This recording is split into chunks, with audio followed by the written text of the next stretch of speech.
Bulavinaka, Namaste and good evening. You're watching Fiji Village Straight Talk. I'm Vijay Narayan. Not our normal Straight Talk time this evening. We are getting a special Straight Talk because this week a big decision has been made.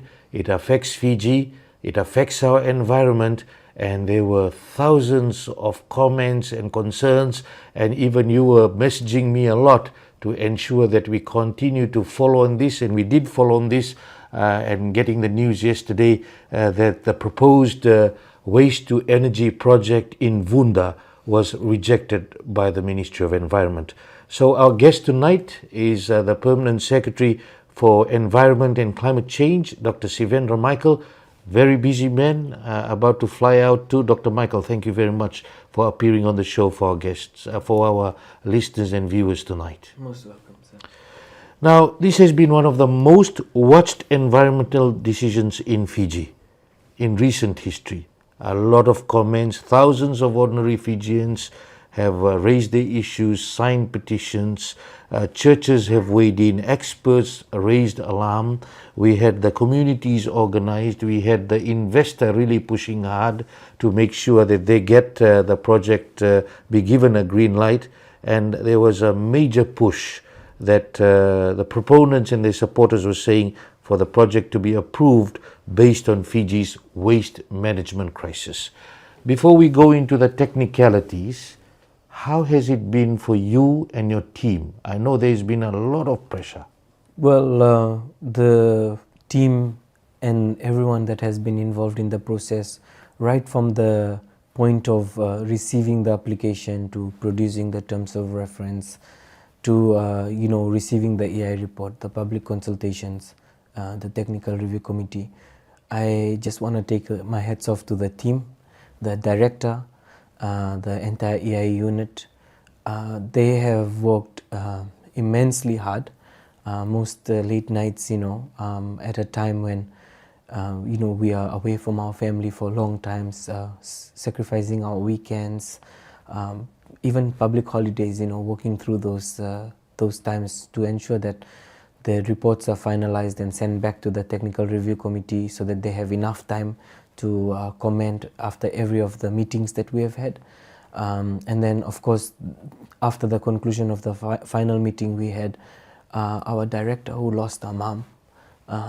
So she was not able to, attend the last technical review committee meeting, but then had to go through the entire footage and also the minutes of the meeting as she was making the decision as well.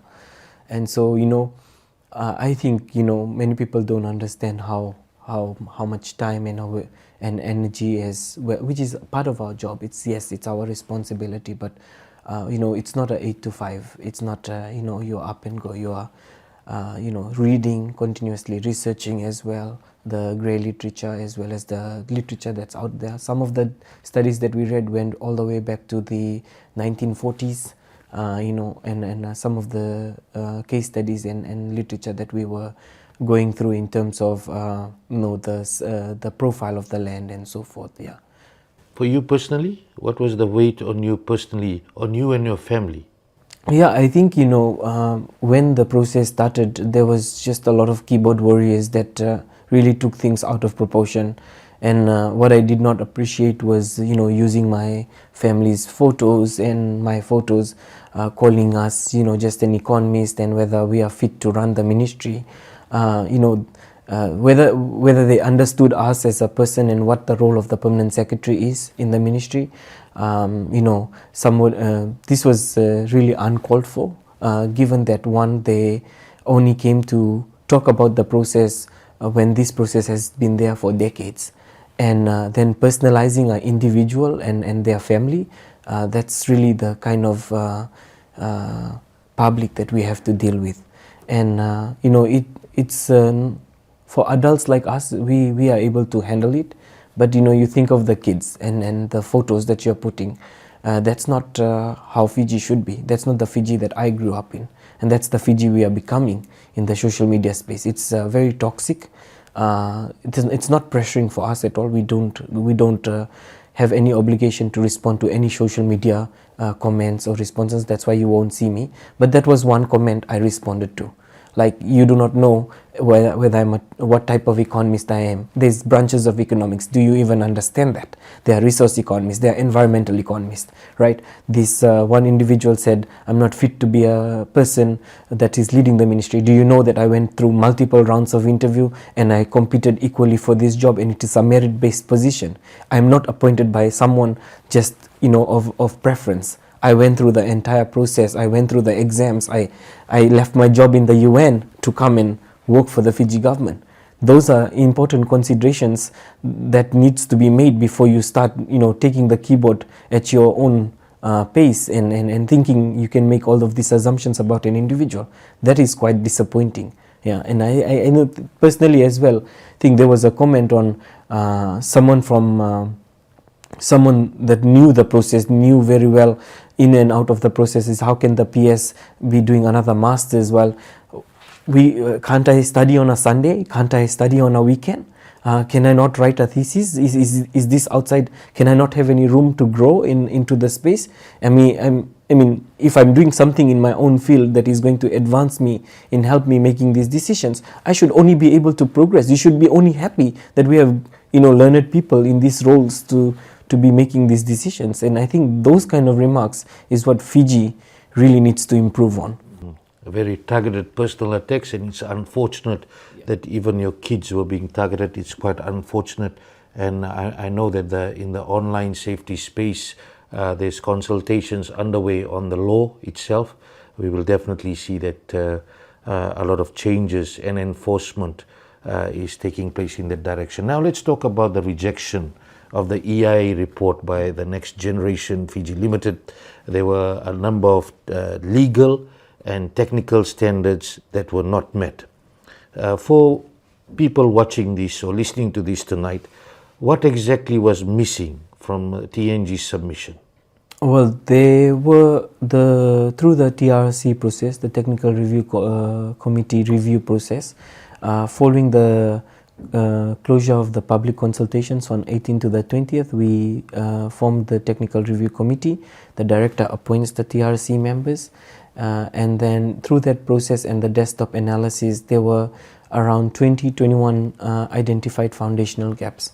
In layman terms, in very simple terms, some of the key ones was around the reference facility, meaning that you are benchmarking your baselines or your assessments against a operational facility of a similar scale and similar nature, in a context that is similar to Fiji. So noting that our climatic contexts are very different, our weather conditions are very different, the location is sensitive to particular hazards, and also that the facility is able to take that scale, like 200,000 tons of waste per year or 900,000 tons, as proposed. So these were very important considerations that needed to be made in order for us to see how its linkages to ash management, to residue management, to the emissions profiling, and so forth. So if you know the reference facility, then you know the implications on the other components that are being assessed in the report. At the time of the submission, the technology was not confirmed. And during the last TRC meeting, we asked the proponent again this question around the reference facility, which they acknowledge, it's also in the TRC report, that they are still scoping around for the best service provider. And that was not to our satisfaction, so that's also materially deficient, and it also raises the questions of methodological gaps, right? Then we had issues around scale feedstock assumptions that were made. So the report was talking about assumptions that the plant will process very large volumes of domestic and imported waste, and it did not demonstrate that the proposed feedstock can be is secure, is suitable and segregated already. So if you're going to take waste from our landfill or from the dump site, you'll have to do an EIA for those sites as well, right? So concurrently, those EIAs should have been done, whether how they're going to take, where they're going to store this in where it will be stored in biles, and how it's going to be moved from that place to the those things were not disclosed as well. And over the life of the project, because there is a life of the project as well. So in the absence of reliable feedstock evidence, we were also not questioning the project's emission profile, ash generation and so forth. Imported waste, transboundary waste assumptions, I think this was raised at the many consultations as well, and I've always observed the neutral position, saying that yes, there are international conventions, yes, Fiji is a party to Waingani, Fiji is not a party to Basel and Rotterdam, but yes, these principles, these international conventions apply to particular type of waste. In the absence of that, it will be the domestic laws. So those pre-approvals were also not in place. There were many others like bottom ash and fly ash management, air quality emissions assessment, human health risk assessments, cultural social profiling. We had the coastal processes, even the hydrogeology and the groundwater risks were not properly covered to our satisfaction. Geotechnical assessments like borehole logs, how deep was the log? You don't just show me the location of the log, you show me how deep was the log, what was the material profile in that log, right? And I wrote that there was no seismic refraction profiling. We want the seismic refraction profiling. At the time of the last meeting, we asked this. They said, the response was, we have it, it's in Annex J. We opened Annex J, it was not there in front of the meeting. It was not there. So they said, oh, we have it, we will submit it later. You can't submit later. You cannot submit later. At the time, we are assessing what we have. So you mean to tell me that we have met all of these times to assess this report and you had this there? It was in your terms of reference that raw data, appendices, and any other sufficient information that is required for decision making must be submitted at the time of the EIA. That is your guidance document that was issued on the 28th of November 2025. You take cue from that. And then when the public consultations happened, then you responded to the public concerns, right? At that time, you could have also submitted all of this data. You had multiple avenues to submit, but you didn't. So this is a long list, very long list and unresolved. Yeah. It's quite frightening that it went this far. Was it fundamentally flawed from the outset? Well, this is the process. So we can't say it is fundamentally flawed. We have to go through this process in order to understand where the gaps lie. Like for example, for those that only think it is the social pushback or the social acceptance of the project, there are technical considerations. Everything I've spoken to now are all technical considerations. You haven't even spoken about the people's concerns. Yes, the people's concern. Like one of the biggest, apart from the technical and social, there is an economic concern. So we need, in the terms of reference, we ask for a cost-benefit analysis. And now I will speak as an economist. As an economist, when we do CBA, you do a counterfactual analysis. So I need costings of the port. I need costings of the roads that you're going to build. I need costings of the facility. I need costings of the technology if it fails, right? And what is the backup plan, backup cost, and so forth. Then against that is, if I don't have all of this, if I don't build the factory, what are the costs of not doing it, right? You have a counterfactual. Counterfactual meaning, if I do it, yes. If in the absence of not doing it, this is the cost that's going to be borne to us. Was it given? It wasn't there. It's not in the report. It's not in the report. At the time when we were asked, when we had asked, the question or the response was that those costings were still being finalized, which is great, but the counterfactual analysis is dependent on this baseline cost, which we fully understand. Who the funder will be? It was such a big project. Well, in our knowledge, in the assumption that we hold, it's a private sector. So the private sector would not disclose that funding, and we don't have any interest in who funds them. What we have interest in, because the cost-benefit analysis is nothing to do with the funding. It's about the cost of building it versus the benefit. And then what is the counterfactual of not doing it at all. You have noted the critical matters, some of the critical matters. We'll go through the critical matters for the benefit of the people who have been asking for this show. Why would a proponent submit an EIA report with unresolved issues flagged for later? What does that tell you about how seriously they took this issue and the process? Well, I will not be able to comment on the seriousness of the proponent, but I would say that the process of the EIA review is very rigorous. It's not the first time that we have rejected a EIA report. We have many projects across Fiji, large scale, maybe not in the waste sector, but in construction or in mining, that we have rejected outright. And that's because of the deficiencies against the terms of reference. I just want to take you back to the cost benefit analysis and the economic viability, because this is a section where I was also heavily commenting on as well during the TRC. I refer to operational costs, including what is the operational cost of including a port infrastructure, the logistics, road upgrades, water supply, ash treatment, disposal, environmental externalities, and of course at the end of the life of the project you have to decommission the project.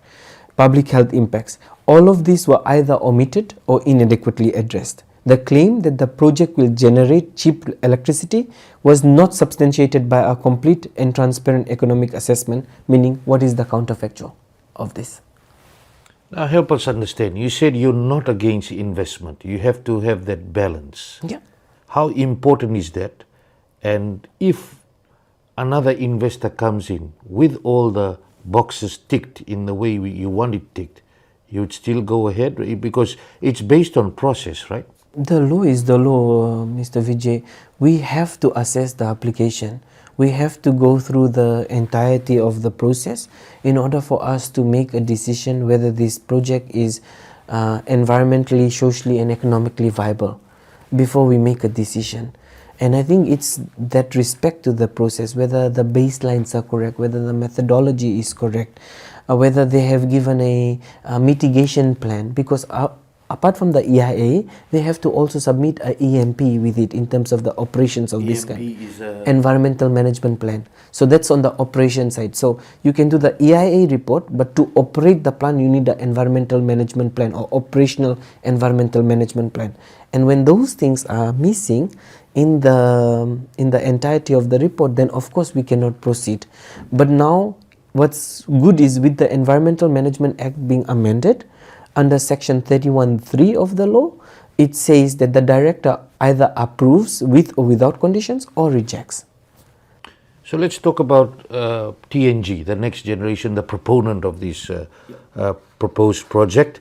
They are now alleging a conflict of interest within the technical review committee. Can you walk us through this? Because the allegations are out there. Yeah. How is the TRC appointed? Who sits on it? Why the ministry is not required to disclose the composition of to the proponent? First of all, I will say that the proponent needs to go and read section 30 of the Environmental Management Act and its amended Environmental Management Amendment Act 2025 and Regulation 29 of the EIA process. Both of these clearly states that the director appoints the TRC committee, which are people of subject matter experts, those that are registered EIA consultants, as well as those that have significant understanding of particular matters. In this case, there is also strict instructions that the TRC members are up to 10. So we appoint 10, and then the director also has the leeway to also get other external technical advisors on particular matters. Say for example, economic analysis, they can reach out to someone. They can reach out to someone for climate analytics and for technical advice. And so they are not part of the TRC, but they can get another opinion. That was also done in this case, just for your noting. So in no point in time do we have to disclose to the proponent on who the TRC. The TRC is guiding the review process so that the department can make the decision. Where in the legislation does it say that we have to disclose it to the proponent? We have never disclosed it to the proponent. And why should it be in the interest of the proponent to know that I reject that there is a bias? If there is a person that has a geoengineering background who was appointed chair by the committee, he's not self-appointed, it's appointed by the committee, how can that be a bias? There's also questions about whether there was intense pressure, and direct or indirect. Some political figures had come out stating that, it would be good for Fiji. From your perspective, in terms of how the process ran, did you get pressured in any way? At no point in time did I receive any pressure. Not from my minister, neither from the accusations or allegations that the head of government had actually indicated. I wanted to also say, if you read the articles that have come out, we know we have a waste management crisis, and I said this before. We are not against solutions that address this problem. The decision is solely on the EIA report, nothing but the EIA report, right? So no one is against the technology, no one is against the innovation, no one is against the any solutions that will address waste management, but the report must ensure that it is complete in order for us to be satisfied that this is an environmentally sound investment. It does not hinder development. We will not have a reversal of development gains, and it is socially acceptable. That is conditions in the EIA. So in this case, I'm very mindful that there were some articles that was written that the government support, but you should read the article in its entirety, because the Honorable Prime Minister did mention that subject to all of the processes being due processes to be followed. I think that's really important, because when he did make that make that statement, that it was misinterpreted by the public again, right? He will always respect the process, and the process is what has spoken for itself. You're watching Fiji Village Straight Talk. I'm Vijay Narayan. We'll be back after this break. Does your business have a waste disposal permit? All businesses in Fiji must obtain a waste disposal permit from the Ministry of Environment, regardless of the business type. Officers from the Ministry of Environment do random checks on a weekly basis to ensure businesses have a waste disposal permit and are compliant.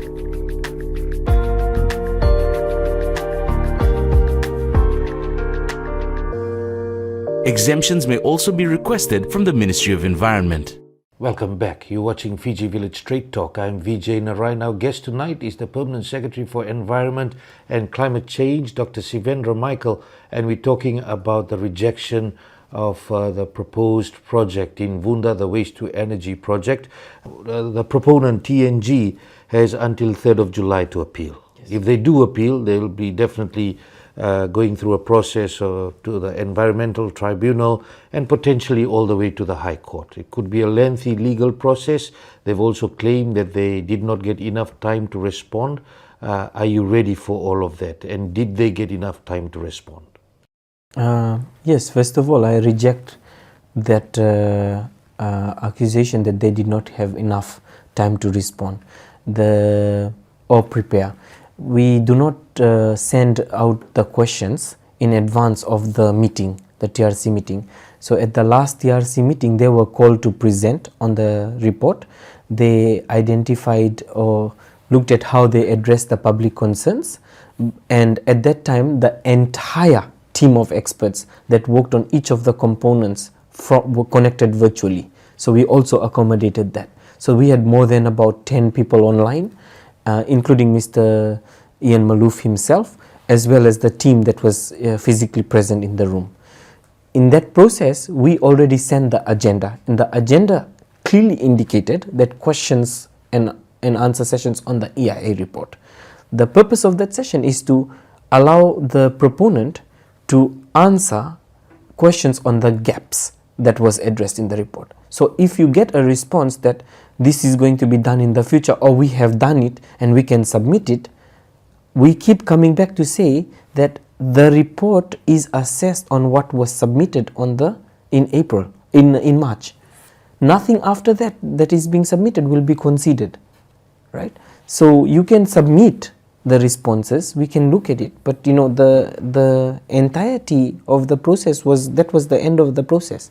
So in terms of being ready, the process will speak for itself, because there is sufficient, there is the TRC report, there is the decision, and then there are all the other members that can attest to how thorough and robust the process was. So yes, we are ready, and whatever the legal battle would be going forward, we should be only speaking to the process, because if the report is assessed at the point in submission and they were not ready to submit and they had future studies to do, then they should have submitted when those was completed. So the facts are there that what you're saying that was incomplete, where they said that they will submit these things later, were really concerning for you. So we cannot make an assessment on something that's incomplete. And the court will also see that there are gaps, there are unsubstantiated technical assumptions, there are major social and cultural gaps, there are critical scientific and methodological failures, there are inadequate baseline data. We cannot make an assumption on these things. These things have to Is be TNG still pushing you to try to reconsider? well, they wrote back last night, I haven't responded to the email, that they want access to all the reports, and they will have access to the reports through the EIA register, for which there is a prescribed fee.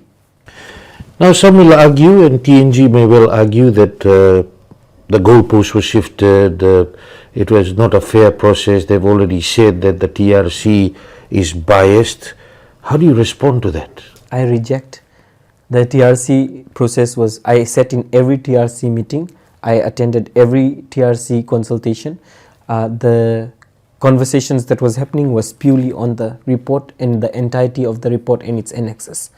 If there was bias, then the minutes of the report should speak accordingly to that bias. So again, these accusations, these claims can be made as much as they want, but there are sufficient evidences and witnesses to the process in its entirety where there was no form of bias. And of course, any individual or expert that is assessing the report would have their technical hat on and say, I would have expected this, or I would have expected this sort of data, but I can't find that data. That's only normal for them to say, I don't see that as a bias. Dr. Michael, environmental governance is very important for Fiji. We definitely would like to have that balance of getting a lot of investors in, and in the past years at times questions have been raised whether a proper EIA process has been followed or not. At times residents have raised concerns where big buildings or other things has been done without them even being consulted. With this process, you're saying there's a system in place. What is your message to the people where at times, before your time I'm talking about, I think investment may have been prioritized over EIA reports being done and all of that, the importance of having a proper environmental governance structure in place? Yeah, so I would say, things that were before my time, I would not comment on this. But what has happened in my time where these concerns have been raised, we have a proper redress grievance mechanism in the ministry. And when these issues are raised, we first deploy the inspectors to identify, and the powers of the inspectors they have the right to enter the property and also inspect if there is substantial concerns or significant concerns to environment as well as harm to public safety and so forth, or public health. So when they are going in to conduct these inspections, they come back and prepare the report, and then based on the report we ascertain whether EIA screening was done. So under section 43 of the Environmental Management Act, any type of development activity must require at least a screening. And when this is not done, we can then apply the penalties of 50,000 for unauthorized development. There are many times the first immediate action that we have taken in the last 2.5 years since I've been in this role is we issue a stop work order or a prohibition notice, because work needs to stop. They will come back and apply. Most of these investors, sometimes they are first time investors, it's written in their DTCP conditions that they need to do a EIA screening, and they overlook that and they start, and then we have to come in and stop, and then they will come and apply for the screening. This process goes on. In fact, just yesterday I responded to one of the legal representatives that had inquired on behalf of their client, and it was one of those developments that I had personally gone and inspected because it was an appeal case. So where the decision is, say for example a EIA, and the proponent believes that they don't the determination is not to their satisfaction, they appeal to the permanent secretary. So the permanent secretary under the law has to go and conduct the inspection and then come back and consider that appeal. Then they applied, and then we gave the EMP approval in this case. So I sent the chronology timeline, when the stop work order was in place, when the stop work order was uplifted. And if there are also some proponents that I have in my experience gone through, where even when you give the prohibition notice, they'll still keep working. And those are the ones where we belong. We have to involve the police, and we really go to the court to take the stop-work order from the court, and then we issue it to them. But this has happened even under my leadership. This has happened where the businesses believe that it's just a piece of paper. It's not legally binding. They fail to acknowledge the consequences that can come after when they feel that they are above the law. Yeah. Now let's talk about the Vuda Saweni community. They organized in a major way, and many have not seen something like this before. We had over 3,000 signed petitions physically delivered, more than 8,000 signed online, 875 I think emailed the opposition. Churches, civil society, technical experts, all were singing from the same book, and public mobilization was at a very large scale. Even we could see that it was happening on a daily basis. Now, your process, is it purely technical and legal, or there's also the voices of the people being considered? The voices of the people. So as part of the TRC process, we also looked at the public submissions, and in the TRC report you will see the thematic analysis of what each of the public submissions. So about 755 submissions looked at particular areas, which was categorized accordingly. But I must say it's the largest ever mobilization that in my time I have experienced. I've never seen so much opposition to a project, but it's also because it's an issue of national interest, and I think it's really important. We had a similar kind of objections coming in for the hydro plant as well, but it was not at this scale. So I think over time I am seeing that people are more acquainted to the process. They know that there is a process in place, and I think I also give my credit to the department, because if somebody wrote to us, then we will turn them to the process that you need to email us in this email address so that we can consider it. So that was really good as well. You're watching Fiji Village Straight Talk. I'm Vijay Narayan. We'll be back after this break.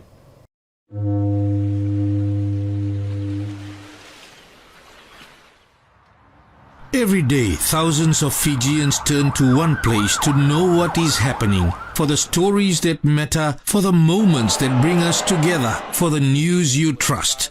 Recognized by BBC Media Action Research as one of Fiji's most trusted news sources, that place is Fiji Village.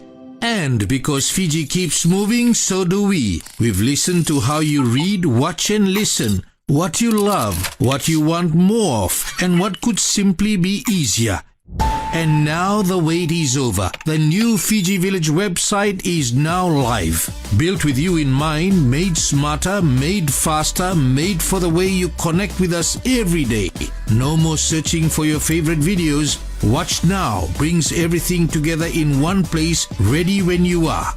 Missed your favorite radio show? Head to Listen, your home for live radio, podcasts and audio content whenever it suits you. Sports fans can now get live scores faster with our new scoreboard feature. Need a story explained? Ask AI is there to help as well. And reading late into the night? Switch on dark mode and scroll in comfort. The same trusted news now with a smarter, easier experience built for you. Fiji Village, your trusted news provider. Bulla Fiji villagers, we've had a bit of a glow up, and we know some of you are probably wondering, hey wait, where did the videos go? Don't worry, we didn't hide them. The video section has a brand new name, and it's now called Watch. That means all your favorite videos and shows are now in one place and easier to find. Want your Fiji Village Straight Talk with Vijay and Narayan? It's there. Looking for Trending Amo Vengu? It's there too. Latest videos? Yep, all there. Don't miss the Watch section on Fiji Village, your trusted news provider for the latest videos, stories, and shows all in one place. Go and have a look and tell us what you're watching first. You're watching Fiji Village Straight Talk. I am Vijay Narayan, and tonight our guest is the Permanent Secretary for Environment and Climate Change, Dr. Sivendra Michael. We're talking about the rejection of the proposed waste-to-energy project in Vuda. Dr. Michael, the Vuda Saweni Task Force, even in celebrating this rejection, they made a pointed call. They said it is now time to address the ongoing household waste dysfunction in parts of Fiji. This is a real concern, not only the Vunato landfill, but elsewhere as well. They are also saying that people who are coming into becoming candidates eventually for the general elections, that they should be addressing the problem, but that's a political issue. Fiji has a serious waste problem. It does. What are we doing about it? Yeah, so the government has been working really hard. The Ministry of Local Government as well as the Ministry of Environment, Climate Change and Ministry of Lands have been working together to do a phased out approach. And so when I say phased out, so we're looking at the smaller municipals first. For example, in Singatoka, we have secured some funding support from UNDP as well as our own national allocations to do the rehabilitation of the Singatoka dump site, because it is in close proximity to a tourism site, which is the Singatoka Sand Dunes. For that, the Cabinet has approved a 2-hectare reserve land where we will be able to, because the mining process will be involved, and use that extra land to try and do the rehabilitation process. And we also will introduce a 2-bin program for the Singatoka ratepayers. Then of course, Vunato has been there for more than 50 years. It's been an issue, and it's one of the biggest dump sites in Fiji we have. So for that one, we also are thinking about the rehabilitation strategy. What would it take to rehabilitate? Also, you have to look at the social safeguards, social environmental safeguards, in order for it to be rehabilitated. And where will we take the waste? If we're taking it out of Vunato, where do we take it out to? And so that would look at like small scale context specific investments in those areas. For example, in Singatoka you have in Wainandoi you have a pyrolysis plant that is by Golden Manufacturers, and they are doing currently only tires and they are doing plastics. So if there are things that can be removed and moved to the pyrolysis plant, then of course those are things of consideration, but we have to have this conversation with Golden Manufacturers. Overall, the government of the day is coming up with the integrated waste management strategy that I really want to emphasize focuses on the circular economy principles as well as the waste hierarchy principles. More importantly, we are looking at 2 waste management facilities.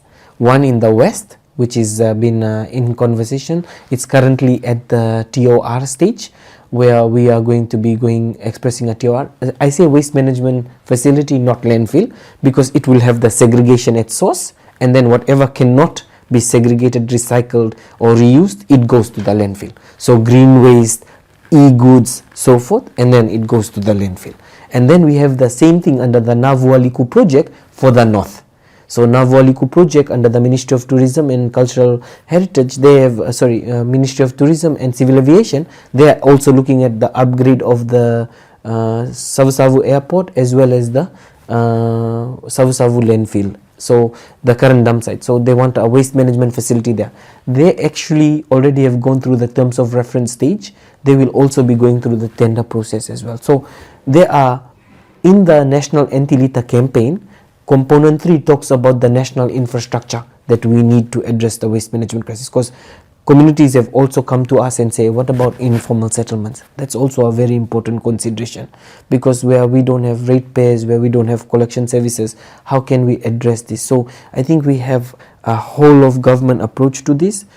2 important laws that are about to come into force is the container deposits regulations, which is around something around the return and earn kind of system, and we also have the National Integrated Waste Management Strategy. Now we also know that families need to be educated, or there needs to be some sort of enforcement about segregation of waste, as you said. Absolutely. Not that everything goes together and everything goes anyhow, and the same thing with informal settlements. Yeah, and in informal settlements, most of Fiji's waste profile is largely compostable waste, like green waste and so forth. So we need to start educating or having an awareness program, because I always said this, the government cannot do it alone. you need all stakeholders and parties to be involved. And we know that the basic principles of recycling and so forth starts from home. Even in my own home, with my own children, we start from there. Where you put the plastics, where you put the cardboards, where you put the cans. You could do that at the home. You can do that in the school. And then you can create this mindset shift or behavior change. And I think that's really important, because we'll have to, go hard on the community beautification angle and the community respect that we have towards our land. And I think that's something that we really need to anchor this national drive on. One of the most contested issues in this proposed project in Vuda was that Fiji could become the Pacific's ashtray, and saying that it will be, the part of the project was more than 200,000 tons of waste from Fiji, and then equating about 700,000 tons of waste. Where will it come from? What did it say in the EIA report? Where will it come from? And it would definitely be waste that has to be imported. Yes, it was about imported and transboundary waste assumptions that was being discussed. And like I said, the EIA report did not provide any evidence that this waste could be moved lawfully on the basis of the operating model, which is the 700,000 to be imported. And for us, it should have, if there was any discussions with which governments it's going to come from. I actually had a discussion, actually the whole team, the director and the entire team, we had meetings with the EPA in Australia, so New South Wales, around the importation. We had the discussions with the federal government of Australia, because currently there's only one waste to energy plant in Australia. The rest are under construction, still being developed, or still under development, or some are still facing some pushback from the communities and so forth. I also physically had the opportunity to, during my nationally determined contribution partnership meeting, I was in Denmark the week before the final TRC. I was able to visit the Copenhagen plant in Denmark, and over there they also import waste from Sweden and Norway, because Copenhagen is in close proximity to Malmo, and so they are able to bring that waste from sea as well as from, so asking them the questions around what formal arrangements were there. So currently in our report assessment there was no formal arrangement, and for us this creates uncertainty around feedstock security. You don't have the feedstock, you can't operate the plant at full capacity. You have regulatory compliance, who's going to regulate that, the shipping logistics, at the border control, waste classification, and of course if all of these are in question, then the long-term viability of the plant is also in question. The issue about also bringing, what if you bring all the waste from the current landfills?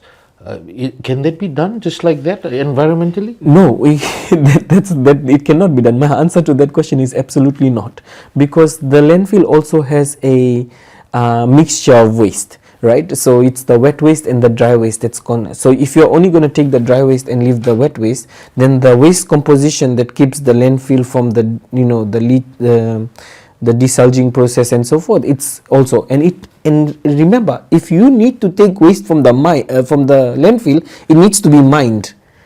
It's not just you just take it out, you will have to mine the waste, and you need an EIA for that, because there's methane, there's flammable, there's dioxins, fluorines, all of these chemical profiles that also already exist in the landfill that is currently being managed. So it's not just up and go, you have a process. And in the EIA report, they just indicated that they will get it from our landfill and from our dump sites. Like currently the landfill volume is 1.5 million 336,076 tons. We wait every day because the weight bridge comes and the data comes. But for us, it's very important that we know that the total volume of waste is there, and then what is the percentage of waste in there that is actually going to be used by this. That was not. That profiling was not done because no EIA was done for any of the dump sites. No process how it would be done. No, and no agreement. Let's talk about. You need to agree with the dump sites. You need to the dump site operators and the government. You need to agree with the landfill. The landfill operator as well on these processes. No evidence provided. There is none. Hazardous ash management was flagged as one of the unresolved issues For people who don't know, what exactly is hazardous waste, hazardous ash in this case, in the context of a waste-to-energy plant? You know, a lot of talk has happened even online, people being experts saying, oh, don't worry, it'll be okay for Fiji. What's your assessment? Well, you need to, it needs to meet a health and safety standard. So there are two types of ash that will be produced: bottom ash from the burning, and then the fly ash that goes out from those that escape. So from the fly ash, the question was, what types of chemical parameters was tested? Why was dioxins, fluorines not tested? Because if the soil in that area found, they could have said from sugarcane burning, found that there was dioxins and fluorines, why was it not profiled for the fly ash? Remember, the fly ash is the more hazardous component, because it goes and settles on water tanks and so forth, and of course the seabed and this overlay. So for us, I think, in layman terms, the report did not say for example, they are claiming that the bottom ash can be used for construction purposes. Has the FRA confirmed that they will accept? Has any of the agencies confirmed that they can accept that for construction of road? Where is that evidence? We need to have that evidence that somebody will accept it, right? Has it been tested? It has to go through its test due diligence process as well in order for it to be accepted. So the proposed reuse of bottom ash was not shown to be, and the residue was, the proposed bottom ash has not been shown to have been assessed and accepted by any relevant road construction standards or landfill and infrastructure standards, because they also have to go and develop some of the residue into a landfill, and this has to be proper landfill waste bunkers where they're going to actually use and dispose. We need to know where that landfill will be located, where they're going to put the bottom ash. Those details are very important. If we do not know where it's going to be disposed, when it's going to be taken out, you can't assess. The report has a methodological gap. The task force said this process started a national conversation, and it is long overdue. A lot of back and forth, for and against, and definitely the community, several sectors of the community saying the way it was proposed, not right, but the proponents, the investors push ahead.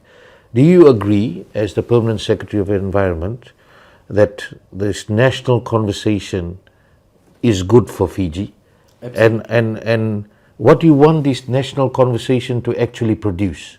Yeah, I think for me, but just before I answer that question, I just wanted to come back to that earlier point, because this is something that colleagues or members of the public need to really understand.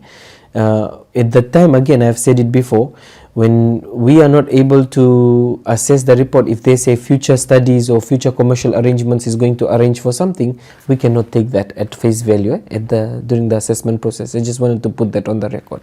So in terms of this question, Vijay, I totally agree that it has sparked a national conversation. What I would say my message is citizen responsibility. Every citizen has a responsibility to address the waste management crisis. Actually, the waste is our waste. It's in our own backyards. It's from our own homes. And so we need to really do something about the waste issue. And no one government can do it alone. I really urge that we collectively work together to really find implementable solutions to the waste management strategy that's about to come out. Obviously, the national anti-litter campaign is out. The number of people that are engaging with the national anti-litter campaign is still very minimal, not with something that I would want. I want the whole country to do something. If in a day, I always say this, if one person picks up 10 packets of rubbish and just puts it in the right place, we'll have a cleaner Fiji. If the tourism resorts start thinking about alternatives to using plastics, we'll have a cleaner Fiji. Right, we need to start talking about these issues very importantly, and it's a consumer choice, but it's also a government that needs to provide cheap and affordable alternatives, not cheap, affordable alternatives, and it's a consumer choice to go for the affordable alternative. Now we know this was a proposed project valued at 1.4 billion, and we know that the push will continue in terms of investment. You saying that on the ground at times you still have businesses who do not follow the stop work order and continue to work ahead. You have to get the police involved, and it comes down to enforcement on the ground. It gives that confidence in the public too. If they can see the enforcement, if they can't see the enforcement, maybe they can get disheartened too. Now, from the perspective of the people of Vuda, Saweni, and the community across Fiji, those who are watching and listening tonight, in terms of protection of the environment, you did say don't just go online and put your comments there, get involved in the process. How important is that to ensure that we keep our environment protected? It's very important. In the indigenous stewardship landscape, we have ties to our land, our oceans, and it's a part of who we are as Fijians. I think it's really important that being involved in the process, directing them to the process where you can raise concerns and so forth is very important, and also the grievance mechanism that is established by the ministry. I also believe that taking time to understand the process is also important, and always feel free to reach out to the ministry. We have over the last 2 years recognized the compliance in enforcement issues, and just to reassure the members of the public that the Ministry of Environment and Climate Change since last year August set up a compliance unit. We only have 3 officers right now that's covering whole of Fiji, but we have asked for budget support to expand this unit, because once the EIA is approved, then there should be an independent team going out to check the enforcement, and when there are complaints raised, it's faster for the compliance team to go out and ascertain whether there was a EIA approved or not. So yeah, again, all governance reforms takes time. You need to trust us. You need to give us the time and space to work. Instead of taking the keyboard and going at us, help us to create a working environment that is trustable, that can be entrusted, that can deliver for the protection of our people, our communities, and the environment. Thank you, Dr. Sivendra Michael, on behalf of our viewers and listeners for coming at a short period of time based on public demand to come and answer these very pertinent questions on why this proposed project, the EIA report, was rejected, and of course the methodologies behind it and where Fiji stands on it at the moment. Of course, we know that further discussions will take place. The proponent continues to oppose the decision. We'll have more in relation to that. But until our next show, have a great weekend.